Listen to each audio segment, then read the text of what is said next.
السلام علیکم ورحمۃ اللہ وبرکاتہ۔ الحمد للہ رب العالمین والصلاة والسلام علی سید المرسلین وعلی آلہ وصحبہ اجمعین ومن تبعہم بإحسان الی یوم الدین۔ اعوذ باللہ من الشیطان الرجیم، بسم اللہ الرحمن الرحیم۔ ان المجرمین فی ضلال وسعر یوم یسحبون فی النار علی وجوہہم ذوقوا مس سقر۔ محترم حاضرین، دنیاوی زندگی میں انسانی بے راہ روی، برائی اور خرابیاں ہمارے سامنے آتی رہتی ہیں، اس پر تجزیے، تبصرے، غور و فکر ہوتا رہتا ہے۔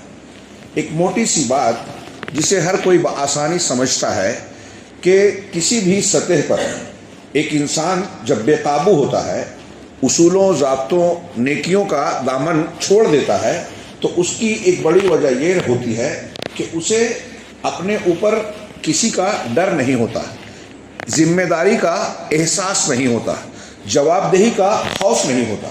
یہ چھوٹی سطح سے لے کر بڑی سطح تک ہم محسوس کر سکتے ہیں، دیکھ سکتے ہیں، بلکہ روزمرہ کی زندگی میں ہم برتتے ہیں۔ گھر میں بچے اگر شرارت کرتے ہیں اور انہیں اپنے والد یا والدہ یا کسی بڑے کے موجود ہونے کا احساس ہو، ان کی عزت و احترام کا پاس ہو، تو وہ کنٹرول میں رہتے ہیں۔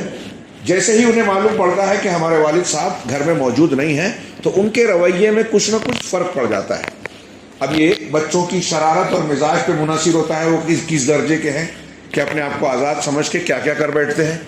آپ کلاس روم میں دیکھ سکتے ہیں کہ اگر کلاس میں استاذ، ٹیچر موجود ہے اور اس کی دھاک اور دبدبہ ہے، بچے عزت سے اس کی موجودگی میں بڑی شرافت سے موجود ہوتے ہیں۔ جیسے ہی وہ ناموجود ہوتا ہے، بچوں کی شرارتیں جو بھی ان کے سطح کی ہوتی ہے شروع ہو جاتی ہے۔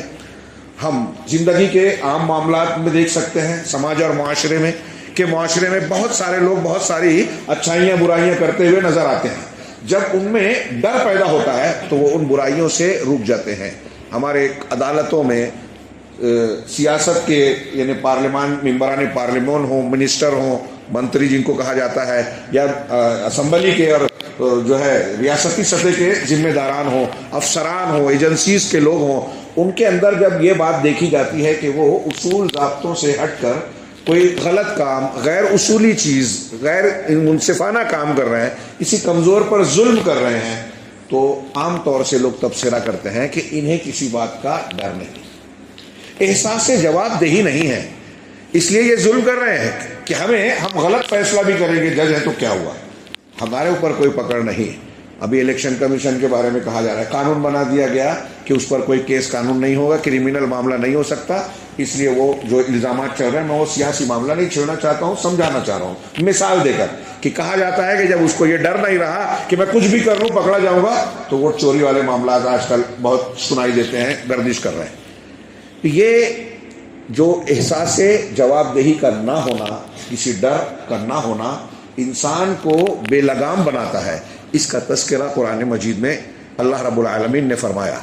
سورہ قلم، جس میں ہم اقرأ بسم ربک الذی خلق پڑھتے ہیں، تو اس میں آگے، قلم کہہ رہا ہوں اسے، سورہ علق، اس میں آگے ان 5 آیتوں کو پہلی ابتدائی وحی کے بعد اللہ نے فرمایا کلا ان الانسان لیطغی، ہرگز نہیں، یقیناً انسان سرکش ہوا جا رہا ہے، ہاتھ سے نکلتا جا رہا ہے، قابو سے نکلتا جا رہا ہے۔ الرآہ استغنی، کیوں وہ دائرے سے نکل رہا ہے، کیوں بے قابو بے لگام ہو رہا ہے؟ الرآہ استغنی، وہ یہ سمجھتا ہے کہ میں بے نیاز ہوں، مجھے کسی کی کوئی ضرورت نہیں ہے۔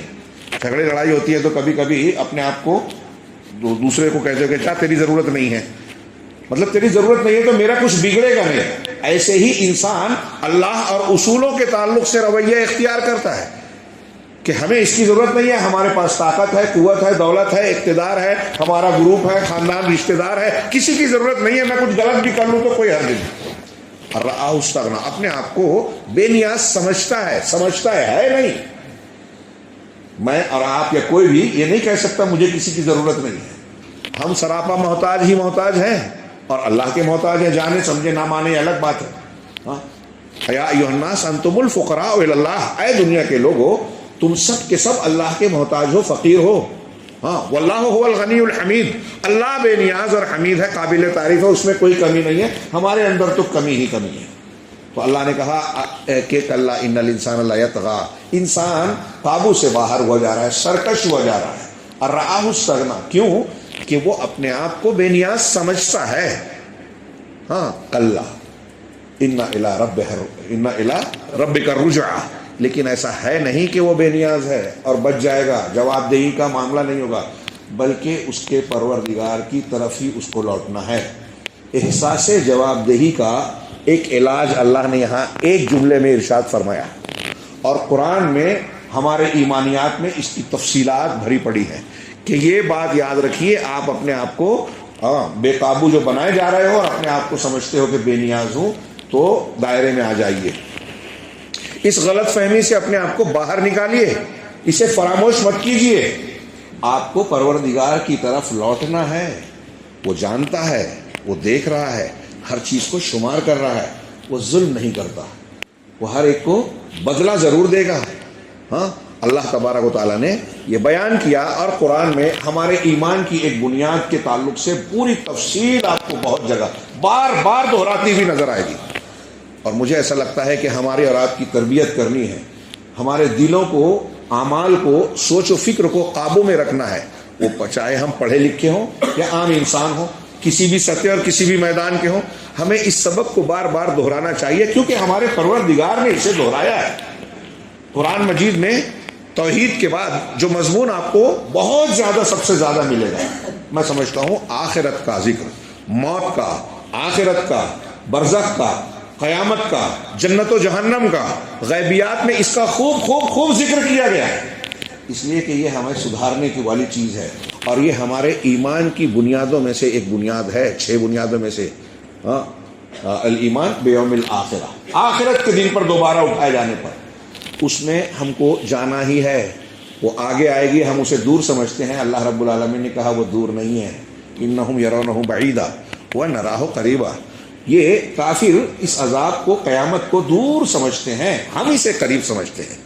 ہاں انہم یرونہ بعیدا ونراہ قریبا یوم تکون السماء کالمہل، وہ جو دن آئے گا اس دن آسمان تیل کے تلچھٹ کی طرح ہوگا، کھولتا ہوا تیل کے نیچے جو کچھ بچتا ہے تو اس تلچھٹ کی طرح ہوگا آسمان، تکون الجبال کالعین، اور پہاڑیاں، یہ پہاڑ جو ہیں جو بہت مضبوط اور جمے ہوئے نظر آتے ہیں، یہ دھنی ہوئی روئی کی طرح ہوں گے۔ روئی کتنی ہلکی ہوتی ہے، پہاڑ کتنا مضبوط ہمیں نظر آ رہا ہے، ٹکا ہوا دکھ رہا ہے، جس سے دنیا کی بیلنسنگ قائم ہے، جغرافیہ والے علماء اور جو ہے ماہرین کہتے ہیں اس سے بیلنسنگ ہے، لیکن قیامت کے دن یہ دھنی ہوئی روئی، جیسے روئی کو دھنکا جاتا ہے ہاں اور وہ ہوا میں اڑنے لگتی ہے، کوئی وزن نہیں ہوتا، ایسے یہ پہاڑ کے گالے ہوں گے۔ وَتَكُونُ السَّمَاءُ كَالْعِهْنِ لَا وَلَا يَسْأَلُ حَمِيمٌ حَمِيمًا، وہ جو منظر ہوگا اس میں کوئی گہرا دوست، جگری دوست کسی دوست کو پوچھے گا نہیں، کسی کا حال پرسان حال کوئی ہوگا نہیں۔ يُبَصَّرُونَهُمْ، ایک دوسرے کو دکھائے جائیں گے، دیکھیں گے کہ یہ میرا دوست تھا دنیا میں، لیکن کوئی کسی کو پہچانے گا نہیں، لا تعلقی کا اظہار کریں گے۔ قرآن میں دوسری جگہ کہا الأخلاء يومئذ بعضهم لبعض عدو إلا المتقين، کہ گہرے دوست قیامت کے دن ایک دوسرے کے دشمن ہوں گے سوائے متقی پرہیزگار لوگوں کے، دشمن ہو جائیں گے۔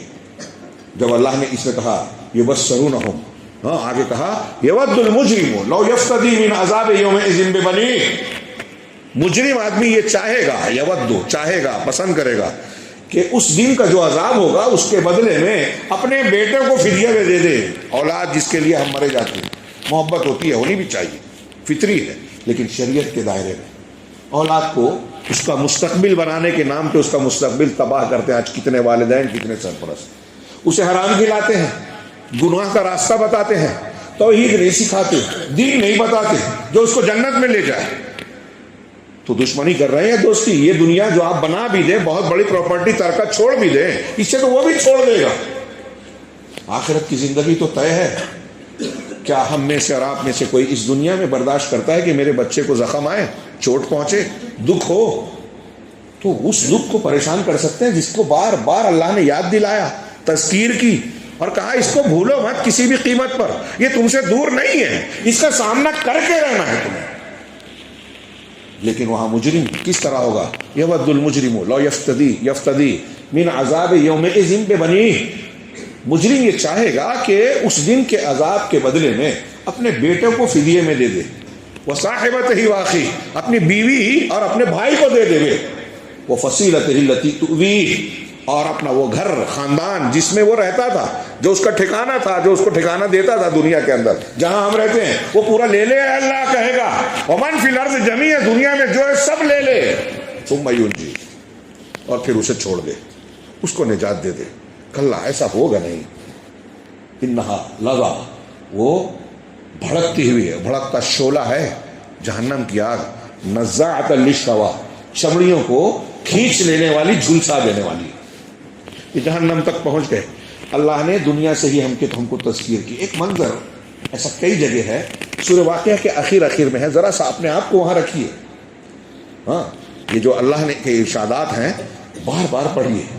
سارے تدابیر، فلسفے، حکمتیں ہماری جو دنیا کی رہتی ہے گناہوں کے چکر میں، دنیا داری کے چکر میں، سب رکھی رہ جاتی ہے۔ سوچئے، اللہ نے کہا قرآن مجید میں سورہ واقعہ میں منظر کشے ہوئے، فلولا اذا بلغت الحلقوم، یہ جو احساس جواب دہی کہ میرا کون کیا بگاڑ لے گا، ہاں میں تو بہت طاقتور ہوں، میں تو بہت چالاک ہوں، میں بچ جاؤں گا، گناہ کر کے بھی جو ہے لوگوں کو دھوکہ دے کے بچتا آیا ہوں، پھر بچ جاؤں گا۔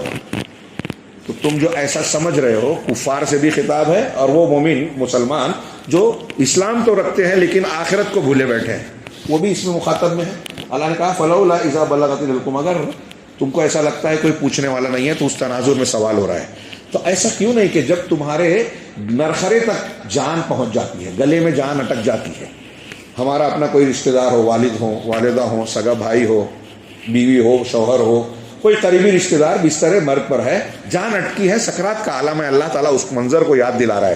ہم میں سے ہر شخص ایسا منظر دیکھتا ہے، اس سے گزرتا ہے کہ جب گلے میں جان اٹک جاتی ہے، فلولا اذا بلغت الحلقوم وانتم حینئذ تنظرون، اور تم وہاں کھڑے ہو، موجود اس وقت دیکھتے رہتے ہو، تمہارے سامنے یہ منظر ہے، ہاں کہ تم وہاں دیکھ رہے، فلولا ان کنتم غیر مدینین ترجعونہا، فلولا کیا ہے، وانتم حینئذ تنظرون وَنَحْنُ أَقْرَبُ إِلَيْهِ مِنْكُمْ وَلَكِنْ لَا تُبْصِرُونَ، اور ہم اس مرنے والے سے تمہارے مقابلے میں، وہاں تم موجود ہو لیکن تمہارے مقابلے میں ہم اس سے زیادہ قریب ہوتے ہیں۔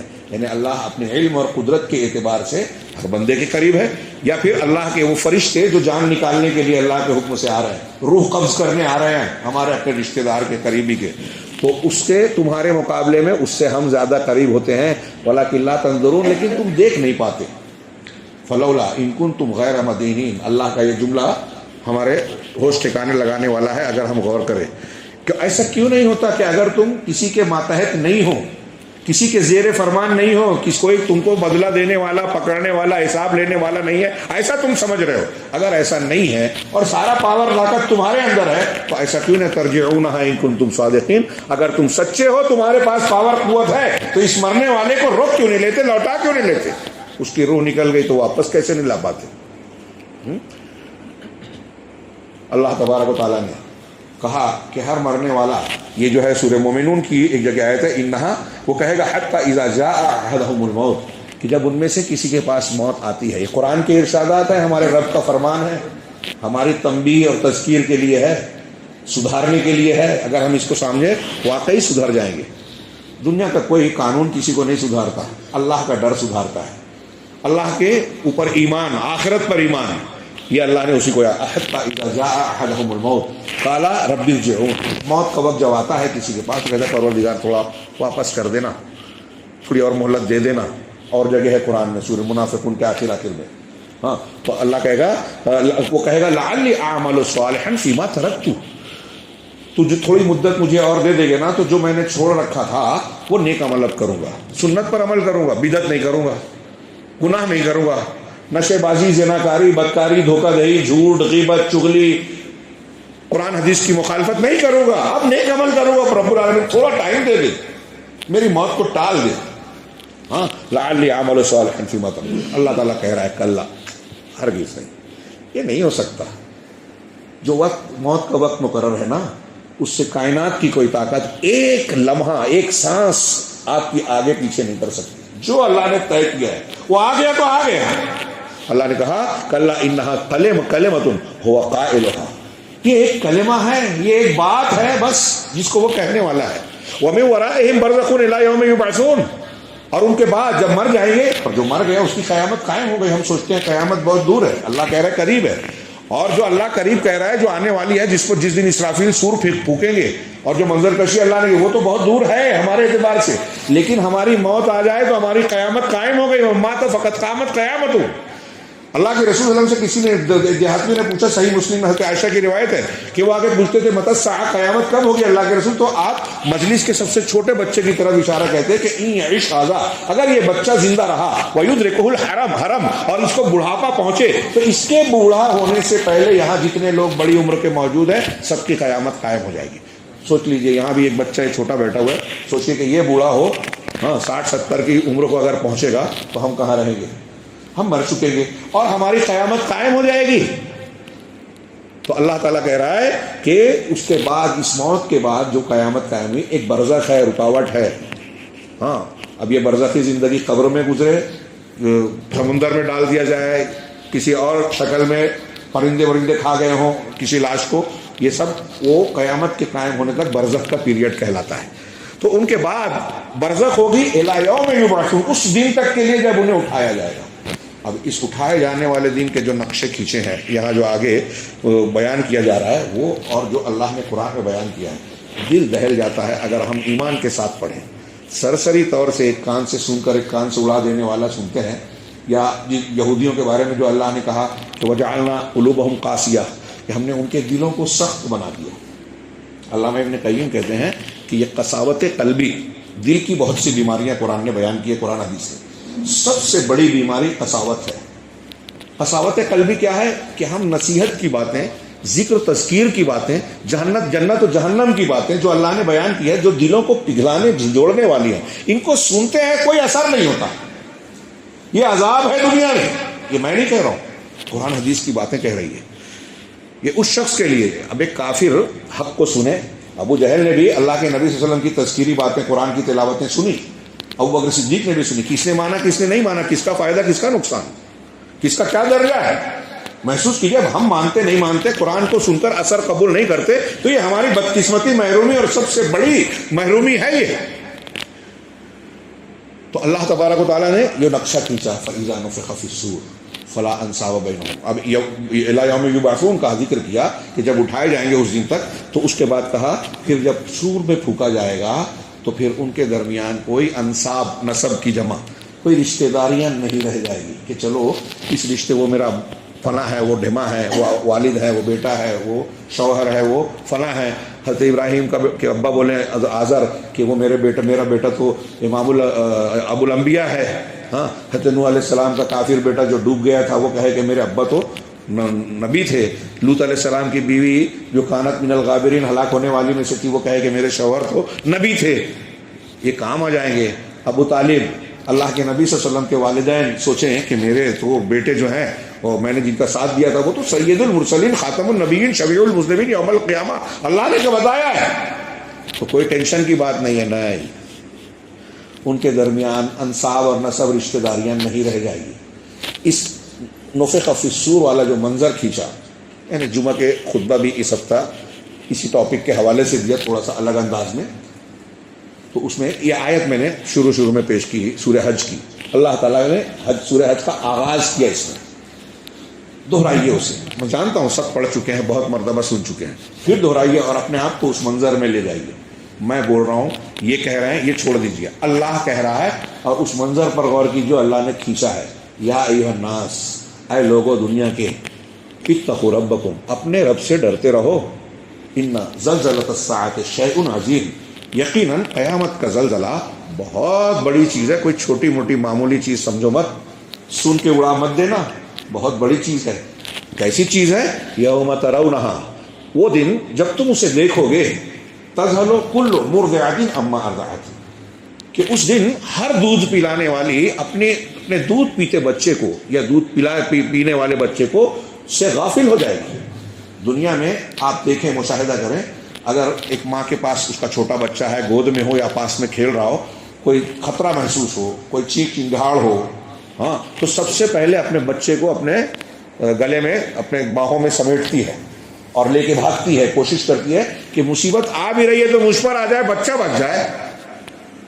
بھوک میں اپنا نوالا اس کے منہ میں ڈال دے گی. ماں باپ، دنیا میں ماں باپ ہی ہوتے ہیں جو ایسی قربانی دیتے ہیں. لیکن قیامت کا زلزلہ جب آئے گا تو یہ کیفیت بدل جائے گی. کتنا بھیانک ہوگا، غور کیجیے. اللہ تعالیٰ بتا رہا ہے کہ دودھ پلانے والی، وہ انسانی ماں ہو یا جانوروں کی ماں ہو، اپنے بچے کو، دودھ پیتے بچے کو فراموش کر دے گی، بھول جائے گی. یوم ترونہا تذہل کل مرضعۃ عما ارضعت وتضع کل ذات حمل حملہا. اور ہر حمل والی ماں اپنے حمل کو گرا دے گی، وضع کر دے گی. وتری الناس سکارا. اور تم لوگوں کو مست، مدہوش، نشے میں، ایسا لگے گا کہ نشے میں چل رہے ہیں تو ڈگرا رہے ہیں، نشے میں ہیں. تم لوگوں کو مدہوشی کی حالت میں دیکھو گے. وما هم بسکارا، حالانکہ وہ مدہوش اور نشے والے نہیں ہوں گے. ولکن عذاب اللہ شدید، لیکن اللہ کا عذاب بڑا خطرناک، سخت ہوگا. اس منظر میں میں وہ ساری آیتیں پیش نہیں کر سکتا. وہ مضامین یاد رکھیے جو آپ پڑھتے سنتے رہتے ہیں کہ جب یہ موسم ماحول ہوگا تو لوگوں کا کیا حال ہوگا. رشتہ دار ایک دوسرے سے بھاگیں گے. ابھی میں نے آیت پڑھی، الاخلاء یومئذ، ایک دوسرے کے دوست جو ہے دشمن بن جائیں گے سوائے متقی پرہیزگار لوگوں کے. بیوی بچے سے، بھائی بھائی سے، باپ بیٹے سے، بیٹا بھائی سے بھاگے گا.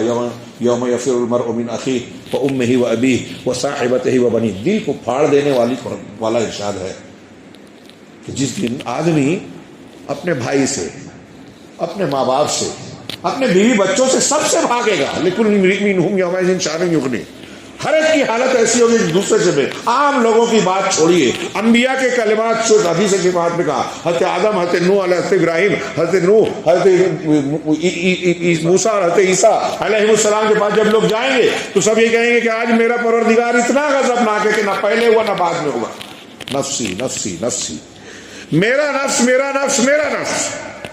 یہ دہشت اور خوف کا یہ عالم ہوگا. کہاں ہے وہ لوگ جو یہ سمجھتے ہیں کہ بزرگوں کا دامن تھام لیں گے، وہ ہمیں بچا لیں گے، شرک کریں، بدعت کریں، نشے کا کاروبار کریں، دنیا میں فساد پھیلائیں، لوگوں کی جانوں سے کھیلیں، ظلم و زیادتی کریں اور بچ جائیں گے پیر صاحب کا، صاحب قبر کا، بزرگوں کا دامن تھام کر. یہاں دیکھیے کہ ابراہیم علیہ السلام کے باپ حضرت ابراہیم اپنے بیٹے سے کہیں گے کہ میں تیری بات آج مانوں گا، بچا لے مجھے رب العالمین سے. وہ حضرت ابراہیم دعا کریں گے، پروردگار تو نے وعدہ کیا تھا کہ میرے اہل کو، مجھ کو جو ہے اہل کے سلسلے میں رسوا نہیں کرے گا. اس سے بڑی رسوائی کیا ہوگی کہ باپ کی یہ حالت ہے. اللہ کہے گا کہ تیرا باپ اور تیرا خاندان کا نہیں ہے، یہ کوئی رسوائی نہیں ہے. پلٹ کے دیکھیں گے تو جب کہے گا اللہ کے پلٹ کے دیکھو تو ایک خون اور زخم میں لتھڑے ہوئے بجو کی شکل ہوگی آزر کی. اللہ حکم دے گا، گھسیٹ کر جہنم میں ڈالے گا. سوچئے تھوڑی دیر کے لیے صرف ایک بات پر سوچئے. یہ بخاری وغیرہ کی حدیث میں جو میں نے بیان کیا بہت شارٹ میں، اور آپ سن چکے ہیں، اس لیے میں نے صرف یاد دلایا. تھوڑی دیر کے لیے اس منظر کو سوچئے کہ ابراہیم علیہ السلام کون ہے. دنیا کے کوئی پیر، سارے پیر مل کر حضرت ابراہیم کے پیروں کی دھول کے برابر ہو سکتے ہیں؟ نہیں ہو سکتے. جو مانے گا کافر ہو جائے گا.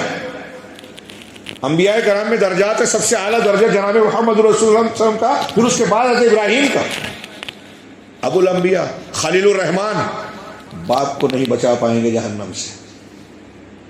کتنی بڑی دلیل ہے توحید کی. دل کو دہلا دینے والا معاملہ ہے. کوئی رشتہ، کوئی خاندانی تعلق، دنیا کی کوئی نسبت آپ کے ہمارے کسی کے کام آنے والی نہیں ہے. سب کچھ اللہ کے اختیار میں. یہ توحید کی دلیل ہے کہ مانگنا ہے تو اسی سے مانگو. جنت اس کی ہے، کوئی اور نہیں دے گا. جہنم میں وہ ڈالتا ہے، کوئی اور نہیں بچائے گا.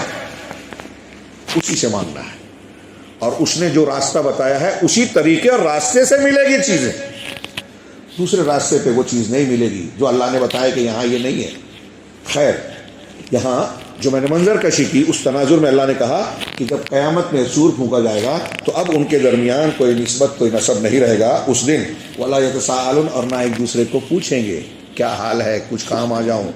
دنیا میں حال احوال پوچھ کے کام آ جاتے ہیں ہم ایک دوسرے کے، آنا بھی چاہیے. ہاں، اور اس پر آدمی امید رکھتا ہے کہ ٹھیک ہے میرے گھر میں پریشانی ہے، گھر میں آپریشن ہونے والا ہے، میرے فلاں رشتہ دار ہیں، میرے محلے کے فلاں بڑے آدمی ہیں، دیندار ہیں، نیک ہیں، اللہ کے راستے میں انفاق کرتے ہیں، خیال رکھتے ہیں، میری مدد کر دیں گے. ایسی کوئی امید وہاں نہیں ہوگی. سورہ بقرہ میں دو جگہ فرمایا کہ لا یؤخذ منہم شفاعہ. ہاں، کیا ہے وہ کہ جب یہ سور پھونکا جائے گا یا قیامت قائم ہوگی تو کسی سے کوئی بدل نہیں لیا جائے گا، کسی کی سفارش قبول نہیں کی جائے گی، ولا هم ينصرون، اور نہ کوئی مدد کی جائے گی، کوئی مدد نہیں ہوگی اللہ کے سوا۔ بندے کو دہل جانا چاہیے ان منظروں، ان مناظر میں یہ دھیان آ جانا چاہیے کہ ہمیں اللہ کے سوا، اللہ سے اللہ ہی بچا سکتا ہے۔ لا ملجا ولا منجا منک الا الیک، سونے کے وقت کی دعا کا ایک جملہ کہ اللہ تجھ سے بچ کر بھاگنے اور پناہ لینے کی جگہ، نجات کی جگہ تیری ہی طرف ہے۔ دنیا میں آپ جس سے ڈریں گے اس سے دور بھاگیں گے، سانپ بچھو شیر چیتا انسان کوئی بھی ہو، جس سے ڈریں گے اس سے دور ہو کے مطمئن ہوں گے، اور اللہ کا ڈر اگر ہوگا تو اللہ سے بھاگ کر اللہ کے پاس ہی جانا پڑے گا۔ اور یہ آیتیں ہم کو وہی سبق دے رہی ہیں۔ جب پھور پھونکے گا کوئی پوچھنے والا نہیں، میدان محشر کے مناظر یاد کیجئے، اور میں تھوڑا سا مختصر سا وقت ہے، تھوڑا سا 2-4 آیتوں کی روشنی میں جہنم کا منظر آپ کے سامنے اپنے سامنے پیش کرنا چاہتا ہوں، اپنی اصلاح کی۔ ہم دنیا کی چمک دمک پہ بھول جاتے ہیں، اگرچہ ہم کہتے ہیں کہ ہمارے ایمان میں ہے لیکن ہمارا عمل نہیں کہتا۔ جو لوگ یقین رکھتے ہیں نا جہنم پہ، وہ صرف اس کے تذکرے پر سنجیدہ ہو جاتے ہیں، آنکھیں بھیگ جاتی ہیں، آنسو بہنے لگتے ہیں، دل جو ہے دھڑکنے لگتا ہے، لرزنے لگتا ہے۔ اللہ کے رسول نے مسجد میں جمعہ میں کہا، لوگوں کے صحابہ کی موجودگی میں، صحیحین کی روایت حضرت انس راوی نے کہا کہ نبی صلی اللہ علیہ وسلم نے کہا کہ لو تعلمون ما اعلم لضحكتم قليلا ولا بكيتم كثيرا، اگر وہ بات جو میں جانتا ہوں تم جان جاؤ، علم ہو جائے، جہالت ہے ہماری کہ ہم غافل ہیں، علم اگر تمہیں ہو جائے جو میں جانتا ہوں وہ جان جاؤ تو تم بہت کم ہنسو گے، روتے ہی رہو گے۔ پھر آپ نے تھوڑا جنت جہنم کی تفصیل بتائی۔ حضرت انس کہتے ہیں کہ میں نے دیکھا صحابہ کرام اپنے گھٹنوں میں اپنا سر دے کر ہچکیاں باندھ کر رونے لگے، ویسا منظر میں نے کبھی نہیں دیکھا۔ مسجد میں ہچکیوں کی آواز گونج رہی تھی۔ یہ بخاری مسلم کی روایتوں میں ہے، ترمذی وغیرہ میں تھوڑا الگ الفاظ ہیں کہ اگر وہ بات جو میں جان جاؤں تم بھی جان جاؤ تو تم بہت کم ہنسو گے، رو کم۔ پھر فرشتوں کا ذکر کیا کہ آسمان میں ہر جگہ کوئی 4 انگلی کی جگہ بھی خالی نہیں ہے۔ اس جملے کے بعد کہا کہ اگر تم جان جاؤ تو تم روتے ہی رہو گے اور اپنے بستروں پر اپنی بیویوں سے لذت حاصل کرنا چھوڑ دو گے، میدان میں نکل جاؤ گے اور اللہ سے گریہ زاری کرتے رہو گے، روتے رہو گے۔ وہ بات جو میں جانتا ہوں تم جان جاؤ۔ نبی صلی اللہ علیہ وسلم کا یہ معاملہ تھا۔ آپ کہتے تھے کہ میں تمہاری کمر پکڑ پکڑ کے تم کو جہنم میں جانے سے روک رہا ہوں۔ اللہ کے رسول کی تعلیمات، آپ کی سنتیں، آپ کی حدیثیں ہمیں آج بھی روک رہی ہیں کہ جہنم سے بچ جاؤ، اپنے آپ کو بچا لو۔ اللہ کے رسول نے کہا لیکن تم میرا ہاتھ چھڑا کر اس میں گرنے کی کوشش کرنا۔ اللہ عذاب دینا نہیں چاہتا۔ ما یفعل اللہ بعذابکم ان شکرتم وآمنتم، اللہ تم کو عذاب دے کر کیا کرے گا اگر تم شکر گزار بن جاؤ، ایمان والے بن جاؤ۔ لیکن ہم ایمان کی بات کرتے ہیں، ایمان سیکھنا نہیں چاہتے۔ یہ جو میرے ہاتھ میں کاغذ ہے اس میں کئی آیتیں ہیں۔ ایک آیت میں سورہ زخرف میں جہنم کا منظر کشی کرتے ہوئے جہنمیوں کا ذکر ہے کہ وہ کہیں گے پروردگار کچھ عذاب کم کر دے، نکال دے یہاں سے، ایک چانس دے دے۔ کہا نہیں، ایسا نہیں ہو سکتا، تم کو چانس ملا تھا، موقع دیا تھا اللہ نے، نصیحت حاصل کر سکتے تھے، قرآن حدیث آیا تھا، لیکن تم میں سے اکثر لوگ ولکن اکثرکم للحق کارہون، تم پر حق آیا تھا لیکن حق کو اکثر لوگ نہیں پسند کرتے۔ یہ صرف کافر مشرک منافق کی بات نہیں ہے، وہ مسلمان جو اپنے آپ کو مسلمان تو کہتے ہیں لیکن توحید کی بات آتی ہے تو کہتے ہیں نہیں، ہمارے پیر صاحب تو کہتے تھے کہ قبر والے سے مانگ سکتے ہیں، ان سے فریاد کر سکتے ہیں، شرک کر سکتے ہیں، بزرگوں کے آستانے پہ مل جائے گا، جو کچھ ہمیں لینا ہے لے لیں گے محمد سے۔ اللہ کے پہلو میں کیا ہے؟ حق کو مانتے نہیں۔ تو میرے پیر صاحب کہہ رہے ہیں تو محمد صلی اللہ علیہ وسلم کی محبت کے نام پر محمد صلی اللہ علیہ وسلم کی مخالفت کر رہے ہیں، ان کی تعلیم کو رد کر رہے ہیں، توحید کو نہیں مانتے۔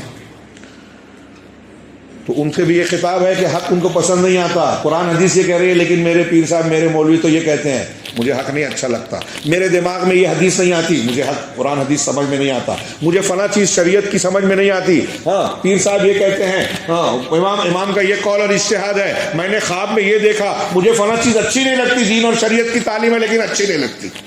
وہی اللہ نے کہا جہنمیوں کے تعلق سے کہ جو حق ہے نا، قرآن حدیث ہے نا، تم کو اچھا نہیں لگتا، تم کو لگتا نہیں تھا، بتایا جاتا تھا، مانتے نہیں تھے، سنتے نہیں تھے، تو اب جہنم سے نکل کر دوسرا تم کو چانس ملنے والا نہیں ہے۔ اللہ نے فرمایا کہ فمن ثقلت موازینہ فاولئک هم المفلحون۔ اب نامہ اعمال وزن ہوگا، دائیں بائیں ہاتھ میں نامہ اعمال دیا جائے گا، نیکی کا پلڑا جس کا بھاری ہوگا میزان عمل میں، وہ لوگ مراد کو پہنچنے والے یعنی کامیاب ہونے والے ہوں گے۔ مجھے سورہ حقہ کی آیتیں یاد آ رہی ہیں، فَأَمَّا مَنْ اوتیہ کتابہ بیمینہ اور فَأَمَّا مَنْ اوتیہ کتابہ بشمالہ، وہ بیان کرنے لگوں تو بہت زیادہ وقت لگ جائے گا. یہ دو تین قیامت کے جو منظر ہے پڑھیے جا کے. میں آج آپ کو گزارش کروں گا کہ سورہ حقہ میں یہ جو چند آیتوں کے بعد سے جو قیامت کا اور پھر جنت کا دائیں ہاتھ دینے والوں کا میں دیے جانے والے نامہ عمل اور بائیں ہاتھ میں اتنا ترجمہ پڑھیے، 5 منٹ لگے گا آپ کو، لیکن غور سے پڑھیے اور پڑھتے رہنا چاہیے، ترجمہ پڑھیے. ہاں، اللہ نے یہاں فرمایا کہ وَمَنْ خَفَّتْ مَوَازِينُهُ فَأُولَٰئِكَ الَّذِينَ خَسِرُوا أَنفُسَهُم، جن کا میزان عمل ہلکا پڑ گیا، نیکیاں کم پڑ گئی، شرک نکل گیا عمل میں، قول میں، عقیدے میں، تو اولئک الذین خسروا انفسهم، یہ وہ ہیں جنہوں نے اپنا نقصان ڈالا. اب ان کو امریکہ کی حکومت ملی ہو، یورپ کی حکومت ملی ہو، دنیا میں بہت زیادہ ریکارڈ ہو، نوبل پرائز اور فلاں پرائز ملا ہو، یہ ہیں اصلی گھاٹے والے. اور فی جہنم خالدون، جہنم میں ہمیشہ ہوں گے. یہ جہنم کیا ہے؟ جہنم کی آگ کیا ہے؟ بخاری مسلم کی روایت ہے بھائیوں. اللہ کے رسول صلی اللہ علیہ وسلم کا ارشاد ہے، آپ نے فرمایا، حضرت ابو ہریرہ کی روایت ہے، آپ کہتے ہیں کہ نارکم ھذہ، تمہاری دنیا کی یہ جو آگ ہے نا، یہ جزء من 90 جزء من نار جہنم، یہ جہنم کی 70 اجزاء، جہنم کی آگ کے 70 حصوں میں سے ایک حصہ ہے. 70 ایک ہی ہے. صحابہ نے کہا قالوا یا رسول اللہ ان کانت لکافیہ، یعنی یہ جہنم کی آگ تو یہی کافی تھی، دنیا کی آگ جو ہے یہی جلانے کے لیے کافی تھی. آپ نے کہا ہاں یہ تو صحیح ہے، لیکن فضلت علی نار، فضلت علیہا ب69 جزءا، اس دنیا کی آگ پر جہنم کی آگ کو 69 گنا زیادہ بڑھایا گیا ہے. یہ ہر حصہ اس دنیا کی آگ کی طرح شدید گرم ہوگا، اور یہ دنیا کی آگ کی طرح لال پیلی نہیں ہوگی، بلکہ کالی ڈامر اور تارکول کی طرح کالی ہوگی. ایسی آگ آپ سوچیں گے کہ یہ چمڑی تو ایک سمنٹ میں جل جائے گی، تو نہیں، اسی چمڑی کو اللہ تعالیٰ 70 گز موٹی، 80 گز موٹی، جیسا گناہ گار ہوگا ویسی موٹی چمڑی بنا دے گا. اور اس چمڑی کا احساس جلنے کے بعد ختم ہو جائے گا. ایسا نہیں ہے جیسے بولتے ہیں کہ اتنا % جل گیا، کوئلہ ہو گیا، اب آج سے بھی اثر نہیں ہوگا تو جہنم میں جلتے جلتے عادت پڑ جائے گی. ایسا نہیں ہے. قرآن میں اللہ رب العالمین نے فرمایا کہ کلما نضجت جلودہم بدلناہم جلودا غیرہا لیذوقوا العذاب، جب بھی ان کی چمڑیاں کھالے جھلس جائے گی، جل جائے گی، ہم نئی چمڑیاں بدل دیں گے تاکہ وہ عذاب کا مزہ چکھے. دل دہل جانا چاہیے. آدمی موت مانگے گا، موت نہیں آئے گی. ہاں، سورہ ابراہیم میں اللہ نے فرمایا کہ وَمِن وَرَائِهِ جہنم، اس کے سامنے جہنم رہے گی. وَيُسْقَىٰ مِن مَّاءٍ صَدِيدٍ، اسے سدید کا پانی پلایا جائے گا. سدید کا پانی کیا ہے؟ 2 روایتیں ہیں، اہل علم کہتے ہیں. ایک تو یہ کہ جہنمیوں کے زخموں سے بدن سے نکلنے والی پیپ اور مادہ جو انتہائی بدبودار اور بدمزہ ہوگا، اور کچھ تو کہتے ہیں کہ وہ اتنا کھولتا اور گرم ہوگا، روایتوں میں ہے یہ، اتنا کھولتا اور گرم ہوگا کہ جہنمی اگر زبردستی اس کو ہونٹ کے پاس لائے گا تو ہونٹ کٹ جائے گا، پیٹ میں اگر ڈال لے گا، گھونٹ بنا لے گا تو پیٹ کے اندر سے آنتیں اور جسم کے اندر کی چیزیں کٹ کر مکھانے کے راستے سے باہر نکل جائے گی. ہاں، وَيُسْقَىٰ مِن مَّاءٍ صَدِيدٍ، ہاں، يَتَجَرَّعُهُ، اسے گھونٹ بنا کر وہ پینا چاہے گا، پیے گا. ولا یکاد یسیغہ، لیکن اس کو آسودہ اور سیراب نہیں کرے گا وہ پانی. ہاں، اور کہا اللہ نے آگے کہ وَيَأْتِيهِ الْمَوْتُ مِنْ كُلِّ مَكَانٍ، ہر جگہ سے اس کو موت آئے گی. میں جب پہلے آیت پڑھا تو میں نے سمجھا کہ اوپر سے نیچے سے دائیں سے بائیں سے نہیں. ہمارے بعض اسلاف نے سلف نے اس کی تفسیر کی ہر جگہ سے کا مطلب ہمارے بدن میں جو ایک بال ہے نا، رواں، ایک بال سے موت آئے گی. وما هو بمیت، لیکن وہ مرے گا نہیں. ہاں، میدان محشر میں جو سورہ حقہ کی آیت کی طرف میں کہ میدان محشر میں نامہ اعمال دیا جائے گا نا الٹے ہاتھ میں، تو اسی وقت کہے گا یا لیتہ لم اوت کتابیہ، ہائے کاش کہ مجھے میرا نامہ اعمال نہ دیا جاتا، یا لیتہ کانت القاضیہ، کاش کہ میری موت ہی مجھے ختم کر دیتی، مر جاتا، سڑ جاتا، دوبارہ زندہ نہ ہوتا. کئی جگہ قرآن میں نقل کیا اللہ رب العالمین نے، سورہ فاطر میں اور دوسری جگہ، کہ موت کو مانگے گا بندہ. ہاں، سورہ سبح اسم ربک الاعلی ہم جمعہ کو پڑھتے ہیں، لا یموت فیہا ولا یحیا، اس میں کہا کہ نہ وہ اس میں مرے گا نہ جیے گا. وہ کہے گا یا مالک لیقضی علینا ربک، سورہ زخرف میں کہا اے مالک داروغہ جہنم فرشتے اپنے رب سے کہو کہ میرا خاتمہ کر دے، مجھے موت دے دے میرا رب۔ وہ کہے گا نہیں، تم کو یہی ٹھہرنا ہے۔ سورہ فاطر میں اللہ نے کہا وَهُمْ يَسْتَرِخُونَ فِيهَا، اس میں جہنمی چیخیں گے چلائیں گے ربنا اخرجنا نعمل صالحا غیر الذی کنا نعمل، یہ پروردگار اس جہنم سے ہمیں نکال دے، دنیا میں ایک چانس ایک موقع اور دے دے، اب ہم وہ عمل نہیں کریں گے جو پہلے کرتے تھے، اب نیک عمل کریں گے۔ اللہ تعالیٰ کی طرف سے جواب دیا جائے گا کہ اولم نعمرکم ما یتذکر فیہ من تذکر، کیا ہم نے تم کو دنیا میں اتنی عمر نہیں دی تھی جس میں نصیحت کرنے والا نصیحت حاصل کرتا، سدھرنے والا سدھر سکتا تھا؟ ہم کو اور آپ کو یہ جو ملی ہے خود ہمارے خلاف حجت ہے، جو عمر ملی ہے اس میں ہم سدھر سکتے ہیں، سنور سکتے ہیں، یہ رب کہہ رہا ہے۔ اگر ہم نے اپنا ٹھکانہ جہنم بنا لے، اللہ تعالیٰ ہمیں بچائے، تو یہ نہیں کہہ سکتے کہ دنیا میں ایک چانس اور دے دے۔ اللہ کہہ رہا ہے کہ چانس تو ملا تھا، سدھر سکتے تھے، اتنی عمر ملی تھی۔ وجاءکم النذیر، اور ڈرانے والا بھی آیا تھا، قرآن آیا تھا، رسول آیا تھا، قرآن حدیث بتانے والے علماء آئے تھے، لیکن تم ماننے کے لیے تیار ہی نہیں تھے۔ تو موت آئے گی لیکن مرے گا نہیں انسان۔ سوچئے سورہ فرقان میں اللہ نے کہا کہ یدعون ثبورا، ہنالک یدعون ثبورا، وہاں وہ ہلاکت مانگیں گے۔ اس کے آگے پیچھے کی آیت، مجھے احساس ہو رہا ہے کہ وقت زیادہ ہو رہا ہے، 5 منٹ اور لے سکتا ہوں میں سے، کہ اس دن جو ہے وہ ہلاکت کو پکاریں گے۔ اس سے پہلے کی آیت میں پڑھیے، ہاں اس ہلاکت کو پکاریں گے تو اللہ تعالیٰ کہے گا لا تدعوا ثبورا واحدہ، ایک ہلاکت مت مانگو، ودعوا ثبورا کثیرا، بہت سی ہلاکتیں مانگو۔ بار بار مرنا ہے، کیسے مرنا ہے؟ سورہ ابراہیم میں اللہ نے کہا کہ وَسَرَابِيلُهُم مِّن قَطِرَانٍ، آخر میں سورہ ابراہیم پڑھے کہ ان کا جو لباس ہوگا، یعنی ان کی قمیص یا سربال جو ہوگا، سربال کی جمع سرابیل قمیص، وہ قطران کی ہوئی، گندھک کی، ڈامر کی کہہ لیجیے۔ گندھک ڈامر لگایا جائے تو اور چپک جاتا ہے جس چیز پہ، اور پھر اس کو جلائیں گے تو اور زیادہ شدت کے ساتھ جھلساتا ہے۔ تو کہا جہنمی کا کہ چمڑیوں پر ان کا جو لباس ہوگا گندھک کا ہوگا، ڈامر کا ہوگا، وَتَغْشَى وُجُوهَهُمُ النَّارُ، اور آگ ان کے چہروں کو ڈھانپ رہی ہوگی، چھائی ہوئی ہوگی۔ یہاں جو آیت میں پڑھ رہا تھا سورہ مومنون کی، تَلْفَحُ، آگے کی آیت ہے تَلْفَحُ وُجُوهَهُمُ النَّارُ وَهُمْ فِيهَا كَالِحُونَ، کہ آگ ان کے چہرے کو جھلسا رہی ہوگی، آگ کسی چیز کو جلا دے۔ اور اگلا جملہ ہے وَهُمْ فِيهَا كَالِحُونَ، اور وہ اس میں بدشکل ہوں گے۔ آپ ترجمے والا قرآن دیکھیے، احسن البیان میں اس کا کالحون کا ترجمہ کیا، بد شکل۔ تشریح میں آپ دیکھیں گے تو کلحا کا معنی کہیں گے کہ اگر یہ جو ہمارا ہونٹ ہے، گال ہے، یہ جو گال اور ہونٹ کے گوشت ہے جب سکڑ جائیں تو یہ جو ہڈیاں ہیں چہرے کی اور جبڑے کی، یہ ہڈیاں باہر آ جاتی ہیں، یہ شکل کو کہتے ہیں کالحون، کہ جہنم میں ان کا گوشت جل کر سکڑ جائے گا اور ہڈیاں باہر آ جائیں گی، بد شکل ہو جائیں گی۔ اللہ ہمیں بچائے۔ اب آگ یہ کیسی، کتنی بھیانک آگ میں نے بتایا۔ موت نہیں آئے گی، چمڑیوں پر قمیص ہوگی۔ سورہ حج میں کہا فَأَمَّا کیا ہے فَالَّذِينَ كَفَرُوا قُطِّعَتْ لَهُمْ ثِيَابٌ مِّن نَّارٍ، جنہوں نے کفر کیا نا ان کے لیے آگ کے کپڑے کاٹے جائیں گے، قطع کیے جائیں گے۔ اب آپ کہیں گے ہم تو کافر نہیں ہیں، جو قرآن حدیث کو نہیں مانتا اس کے اندر بھی ایک کفر ہوتا ہے۔ بہت سے ایسے ارشادات اللہ کے رسول کے جو ہمیں اور آپ کو بیان کرتے ہیں، ایسے بنو ایسے نہ بنو، اور ہم نہیں مانتے، تو یہ بھی تکذیب ہے۔ تو اپنے آپ کو بہت محفوظ نہ سمجھیں، ڈرتے رہنا چاہیے۔ اللہ نے فرمایا کہ جنہوں نے کفر کیا ان کے لیے آگ کا جو ہے کپڑا کاٹا جائے گا، وَيُصَبُّ مِن فَوْقِ رُؤُوسِهِمُ الْحَمِيمُ، اور ان کے سروں کے اوپر سے کھولتا پانی۔ حمیم کی تشریحات پڑھیے حدیثوں میں، انتہائی کھولتا پانی ان کے سروں پر ڈالا جائے گا، بہایا جائے گا۔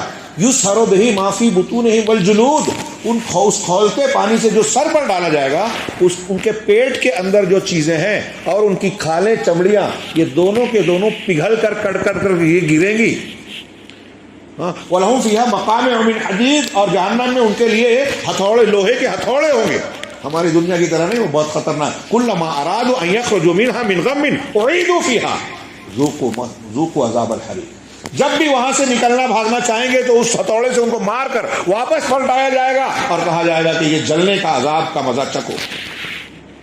تصور کیجئے میرے بھائیو، یہ کوئی کہانی قصہ میں نہیں سنا رہا ہوں، یہ ہمارے یقینیات ایمان کا حصہ ہے، یہ ہمارا ایمان ہے۔ ہم مانتے ہیں جہنم ہے، جنت ہے، نہیں مانیں گے تو کافر ہو جائیں گے۔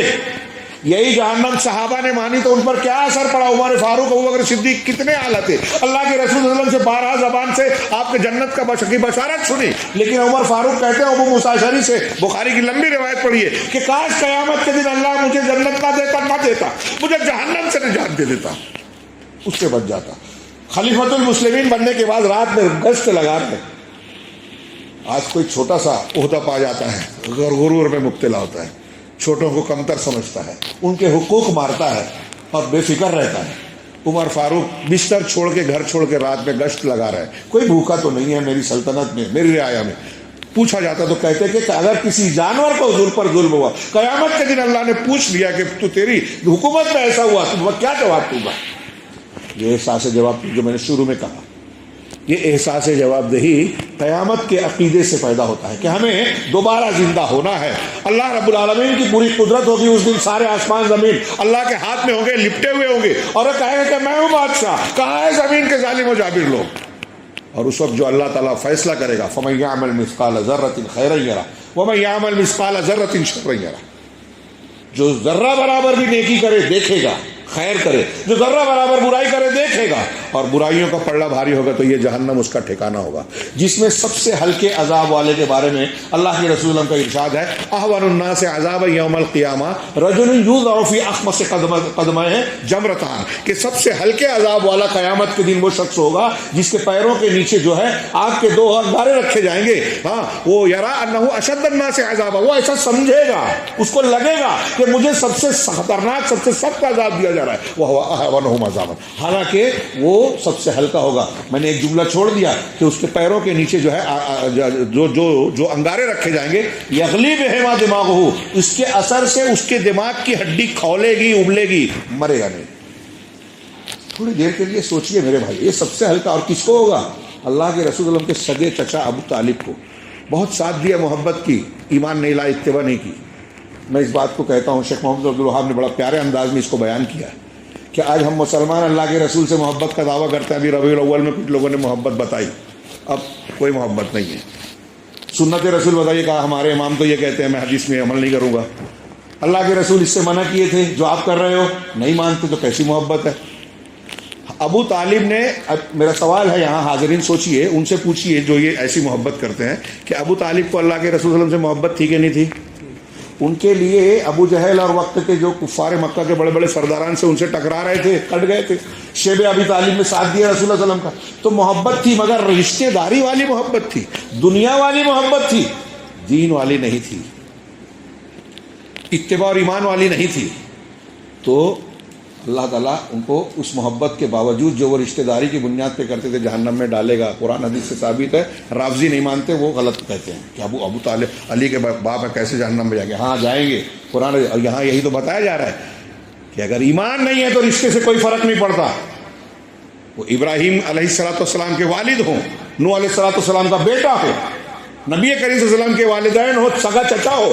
ابو لہب کے بارے میں تو قرآن کہہ رہا ہے تبت یدا ابی لہب وتب، رسول پر ایمان نہیں لایا، دشمنی کی، تو اس کے لیے ہلاکت کا جو ہے جو ہلاکت کا اعلان قرآن میں قیامت تک دنیا کو بتا رہا ہے کہ یہاں رشتے نہیں چلتے، ایمان کی بنیاد پر فیصلہ ہوگا. اور کفر و شرک نفاق، آپ معراج کی حدیث میں اور دوسری روایت میں پڑھیے کہ سود خور کے لیے یعنی جہنم کا جو عام عذاب ہے وہ تو ہے ہی، عام کھانا ہے وہ تو ہے ہی. زری سورہ غاشیہ میں کہا، ہاں کیا ہے، ہاں کیا ہے، هل اتاک حدیث الغاشیہ وجوہ یومئذ خاشعہ عاملۃ تصلیٰ نارا حامیہ، جو کھولتی بھڑکتی آگ میں داخل ہوں گے وہ چہرے، عمل کیا ہے لیکن بدعت کیا ہے، محنت کی ہے لیکن غلط کیا ہے، دین پر کام کیا ہے لیکن غلط منہج پہ کیا ہے، تھکے ہارے ہوں گے لیکن تصلیٰ نارا حامیہ، تسقیٰ من عین آنیہ، کھولتے ہوئے پانی سے، چشمے سے ان کو سیراب کیا جائے گا. لیس لہم طعام الا من ضریع، ان کے لیے ضریع کانٹے دار جھاڑی کے علاوہ کوئی کھانا نہیں ہوگا. اب ان کی تشریحات حدیثوں میں پڑھی ہے. ان شجرۃ الزقوم طعام الاثیم، یقیناً زقوم کا درخت ہاں گنہگار کا کھانا ہوگا. ہاں کالمہل، یہ پگھلے ہوئے تانبے کی طرح یا تیل کے تلچھٹ کی طرح ہوگا. یغلی فی البطون، پیٹ کے اندر کھولے گا. تغلی الحمیم، کھولتے ہوئے پانی کی طرح. یہ سب کیا ہے؟ ان کے سر کے اوپر جہنم کے درمیان اسے لایا جائے گا، کہا جائے گا اس کے سر پہ پانی ڈالو. کھولتا پانی. یہ منظر کشی، یہ میں نے کہا اللہ کا، ہمارے پروردگار کا ارشاد ہے.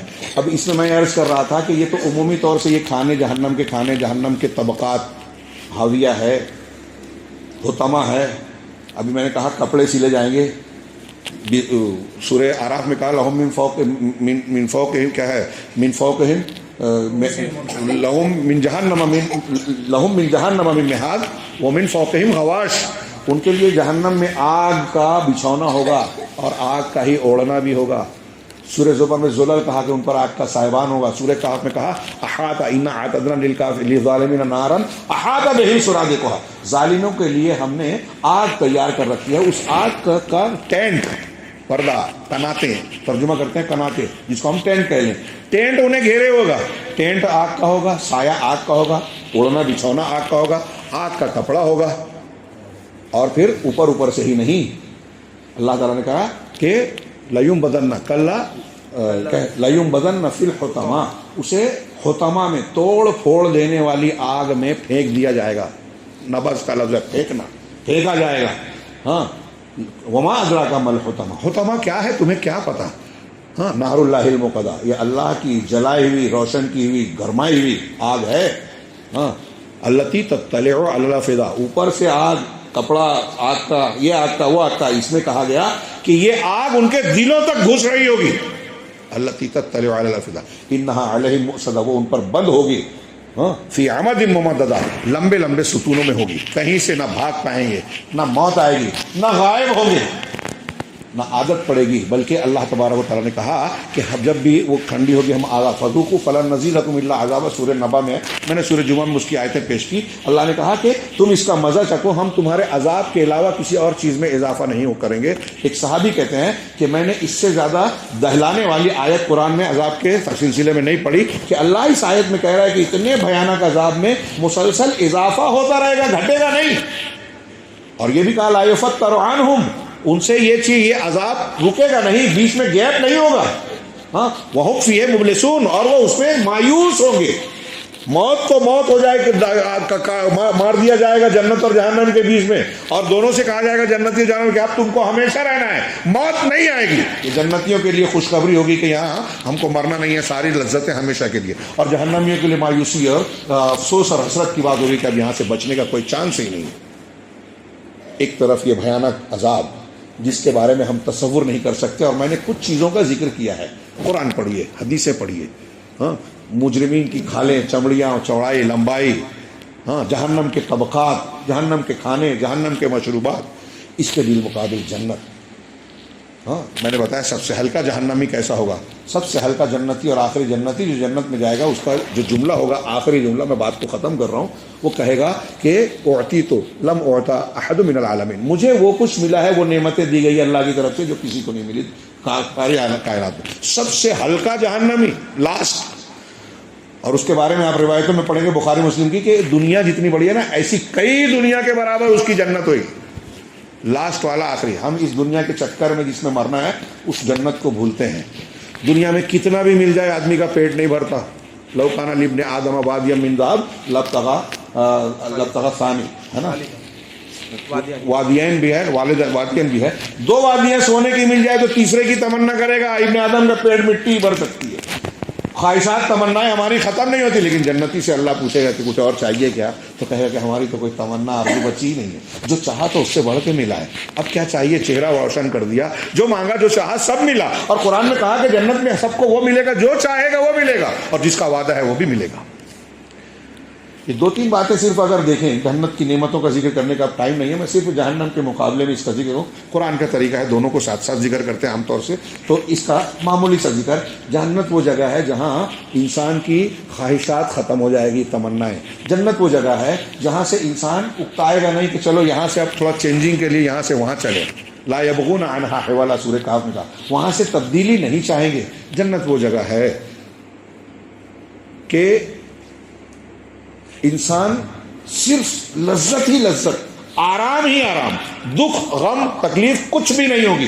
نہ پیشاب پاخانہ ہوگا، نہ ناک کی رینٹ ہوگی، نہ گلے سے بلغم اور تھوک نکلے گا، نہ عورتوں کو حیض و نفاس ہوگا، نہ کوئی گندگی ہوگی. وہاں کی عورتیں، دنیا کی عورتیں حوروں سے بھی افضل. کچھ روایتوں میں ہے جو ضعیف ہے لیکن لوگ مقبول کہتے ہیں. وہاں کی عورتیں، ان کی خوبصورتی کا اندازہ نہیں. حدیث میں ہے کہ ان کی پنڈلی کا جو گوشت ہے اس کے پیچھے سے ان کی ہڈیاں نظر آئے گی. اگر کوئی چیز مشروب پئیں گی تو گلے میں نظر آئے گی، یعنی ٹرانسپیرنٹ جیسی. یہ برا نہیں لگے گا، بہت ہی دلکش اور خوبصورت ہوگا. اللہ کے رسول نے فرمایا کہ جنت کی سر کی عورت کے سر پر جو دوپٹہ ہے وہ دنیا اور دنیا کی ساری چیزوں سے بہتر ہے. سوچئے، غور کیجیے، ایک دوپٹہ جو جنت کی عورت کے سر پہ ہے، دنیا اور دنیا سے بہتر. اللہ کے رسول نے کہا ہے کہ ایک کمان کی جگہ جو جنت میں ہے دنیا اور دنیا سے بہتر.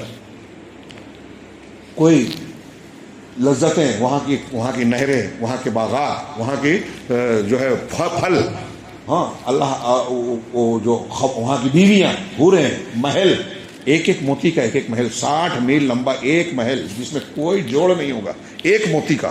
اور اس حصے سے وہ حصہ نظر نہیں آئے گا اور اس میں بیویاں ہوں گی. بازار لگیں گے، جو تفصیلات ہیں پڑھیے. ہم کو اس میں بھی کہا گیا کہ یہ نعمتیں ایسی ہیں کہ آپ کو ہم کو سمجھانے کے لیے بولا گیا ہے. اس کی لذت اور حقیقت کو ہم سمجھ نہیں سکتے. اور اس میں ایسی لذت ہیں جسے نہ کسی نے آنکھ نے دیکھا، نہ کان نے سنا، نہ دل پر اس کا کھٹکا گزرا. حضرت ابو ہریرہ اس حدیث کو بیان کر کے کہتے تھے، قرآن کی آیت چاہو تو پڑھ لو کہ فلا تعلم نفس ما اخفی لهم من قرۃ اعین. کوئی نفس نہیں جانتا کہ جنت میں اس کے لیے کیسی آنکھ کی ٹھنڈک کا سامان اللہ تعالیٰ نے چھپا رکھا ہے.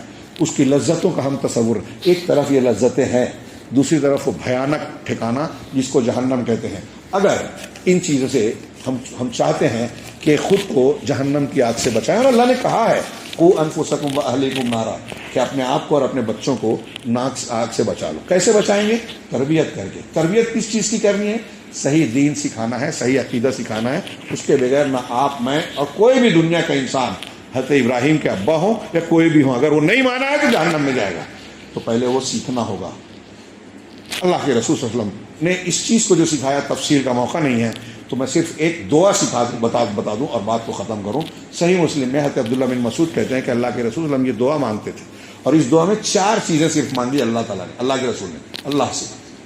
اور اللہ کے رسول اللہ سے مانگ رہے ہیں، اس کا مطلب اللہ کے رسول بھی مانگ رہے ہیں، محتاج ہیں. تو جب اللہ کے رسول اللہ سے مانگ رہے ہیں تو کوئی پیر ولی ہم کو دے سکتا ہے کیا؟ انبیاء اولاد حضرت ابراہیم اللہ سے مانگ رہے ہیں، شفا اللہ سے مانگ رہے ہیں. توحید کی کتنی بڑی دلیل ہے. تو یہ دعا اللہ سے مانگی جائے گی. دعا 4 چیزوں کی مانگی، اور عبدالرحمن بن ناصر السعدی اور علماء نے کہا کہ یہ 4 چیزیں جس بندے کو، جس آدمی کو مل گئی، دنیا میں بھی وہ کامیاب، عزت والا، آخرت میں بھی. کیا 4 چیزیں؟ دعا کیا ہے؟ اللہ کے رسول فرماتے تھے اللہم انی اسألک الہدی والتقی والعفاف والغنی. اب اس کی تشریح 4 کتابوں میں ہو سکتی ہے. اے اللہ میں تجھ سے الہدا مانگتا ہوں. شارٹ میں کہیں گے الہدا مانے صحیح علم، صحیح عقیدہ، صحیح دین، اس کی جانکاری، معرفت. ہم یہی دعا ہر نماز کی ہر رکعت میں کرتے ہیں، اہدنا الصراط المستقیم، اور آخر تک سیدھے راستے کو بتا، چلا اور اس پر قائم رکھ. 3 معنی آ گیا اس میں. بتا یعنی سمجھ میں آئے کہ یہ سیدھا ہے. پورے دنیا میں بہت سے مذہب ہیں، اس میں اسلام سچا سیدھا دین ہے. اسلام میں بہت سا مسلک ہے، اس میں صحابہ اور نبی صلی اللہ علیہ وسلم کا منہج جس مسلک کے پاس ہے وہ سیدھا دین ہے، وہ ہے صراط مستقیم. تو اے اللہ ہم کو سیدھا راستہ ہو، ہدایت دے. بہت سا مسلک ہے، غلط مسلک پہ نہ چل کے ہم جہنم میں نہ جائیں. محنت کر رہے ہیں اور فائدہ کچھ نہ ملے. بدعتی کو اس کا عمل مار دیا جائے گا منہ پہ قیامت کے. شرک کرنے والے کی کوئی محنت قبول نہیں ہوگی، سارے عمل برباد. اللہ کے رسول سے کہا اللہ تعالیٰ نے لئن اشرکت لیحبطن عملک، کہ اگر آپ نے بھی شرک کیا تو آپ کے سارے عمل برباد. اس لیے سب سے پہلی ضرورت ہے کہ ہم ہدایت یعنی علم، صحیح دین کیا ہے یہ جانیں. تو اے اللہ میں تجھ سے الہدا مانگتا ہوں، علم، صحیح علم، دین کی صحیح جانکاری، والتقی اور تقوی، یعنی اس ہدایت کو جو علم مجھے ملے اس پر عمل کروں. اگر آپ متقی ہو جائیں، تقوی مل جائے، تو قرآن میں پڑھیے ان للمتقین مفازا، متقیوں کے لیے کامیابی ہے. ان المتقین فی ظلال و نہر، وہ متقی لوگ جنت میں ہوں گے، سایوں میں ہوں گے، نہروں میں ہوں گے. متقیوں کے لیے کامیابی ہے. متقیوں کو اللہ فراست دیتا ہے. اگر آپ ایمان والے اور تقوی والے بن جائیں تو کوئی نیتنیاہو، کوئی ٹرمپ آپ کو کوئی نقصان نہیں پہنچا سکتا. یہ میں تشریحاً کہہ رہا ہوں. سورہ آل عمران کی آیت ہے کہ ان تصبروا وتتقوا لا یضرکم شیئا. ہاں کہ اگر تم صبر کرو اور تقوی والے بن جاؤ، متقی بن جاؤ، تو دشمنوں کی چالیں، سازشیں تمہارا کچھ بگاڑ نہیں سکتی. قرآن کہہ رہا ہے مسلمانوں کو بچنے کے لیے. ہاں اس میں لاجک لوگ ڈھونڈتے ہیں. ارے بھائی ہم لاجک جانتے ہیں نا. 3 لوگ غار میں چلے گئے، کوئی راستہ نہیں تھا، تینوں نے اپنے نیک اعمال کا وسیلہ لگا کے دعا مانگی. ایک نے دعا مانگی سڑک گیا. یہ دعا میں کیا کنیکشن تھا اس وقت؟ ان کے پاس کون سا نیٹ ورک تھا، کون سا موبائل تھا؟ اللہ سے مانگا کہ میں نے زنا کا موقع ملا تھا چچا زاد بہن کے ساتھ، تیرے ڈر سے میں نے نہیں کیا، میں نے والدین کی فرما برداری کی، میں نے مزدور کا حق دیا، بعد میں آیا لیکن اس کو مال بہت بڑھ گیا تھا، پورا دے دیا. پورے واقعے کو جانتے ہیں، لمبا واقعہ ہے بخاری میں. تو روحانی اثر ہوا کہ نہیں ہوا؟ تو متقی تقوی والے بن جائیں گے. اللہ تعالیٰ ہم کو وَمَن يَتَّقِ اللَّهَ يَجْعَل لَهُ مَخْرَجًا. ہم کو جو آج مصیبتیں مسلمانوں کو آئی ہے پوری اسرائیل سے لے کے ہمارے گھر تک، ہاں کہیں بھی فلسطین میں ادھر ادھر، تو اللہ کا یہ جملہ یاد رکھیے، یہ اللہ رب کا فرمان ہے، وَمَن يَتَّقِ اللَّهَ يَجْعَل لَهُ مَخْرَجًا. جو اللہ سے ڈرے گا اللہ اس کے لیے نکلنے کا راستہ بنا دے گا ہر مصیبت سے. وَيَجْعَلْهُ وَيَرْزُقْهُ مِنْ حَيْثُ لَا يَحْتَسِبُ. اور ان کو ایسے راستے سے روزی دے گا جسے وہ گمان نہیں کر سکتا. تو اللہم انی اسألک الہدی والتقی، صحیح علم صحیح عمل، اے اللہ میں تجھ سے مانگتا ہوں. تشریح والا ترجمہ کر رہا ہوں. اور تیسری چیز مانگی والعفاف، اور اللہ میں تجھ سے عفاف یعنی پاک دامنی. اب دامن کا پاک کن کن چیزوں سے ہوتا ہے؟ آپ حرام کھاتے ہیں تو آپ کا دامن پاک نہیں ہے. آپ گالی گلوچ غیبت چغلی زبان سے گندی باتیں کرتے ہیں تو آپ کی زبان پاک نہیں ہے. آپ گندا لباس حرام چیز پہنتے ہیں تو آپ کا بدن اس اعتبار سے بھی پاک نہیں ہے. آپ کے دل میں غلط عقیدہ ہے تو آپ کا دل پاک نہیں ہے. تو عفاف میں یہ ساری چیزیں آ گئی کہ آپ روزی بھی پاکیزہ مانگ رہے ہیں، عمل بھی پاکیزہ مانگ رہے ہیں، قول بھی پاکیزہ مانگ رہے ہیں. گندی بات نہ کروں، گندا کام نہ کروں، گندی چیز نہ کھاؤں، گندی چیز بچوں کو نہ کھلاؤں. عفاف چاہتا ہوں، پاک دامنی. سوچئے تھوڑی دیر کے لیے کہ ہم کو پاک دامنی مل گئی تو کیا مل گیا؟ دنیا میں بھی جو حلال کھانے والا ہے، ایماندار ہے، وہ پاک دامن ہے، لوگ عزت کرتے ہیں. والغنا، اور چوتھی چیز کیا بتائی کہ مجھے غنا دے. غنا یعنی مالداری، تونگری، بے نیازی، یعنی میں کسی کا محتاج نہ رہوں. محتاج آدمی پیسے سے بھی ہوتا ہے، محتاج بدن سے بھی ہوتا ہے. تو میں محتاج نہیں رہوں گا، کسی کے آگے ہاتھ پھیلانے والا میرے نوبت میں آئے تو نہ دنیا میں بے عزتی ہوگی، پریشانی ہوگی، اور آخرت میں بھی جب میں دین میں اس کو استعمال کروں گا تو آخرت کے لیے بھی بہتر ہوگا. یہ دعا مانگیے اور دعا کے ساتھ اس کی کوشش کیجیے.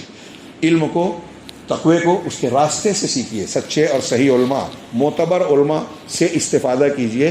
صحیح علم سیکھیے، یہ فرض ہے. اپنے بچوں کو دنیا کی کوئی بھی چیز سکھائیے، جائز ہے، لیکن اگر دین نہیں سکھاتے تو یہ ناجائز ہے.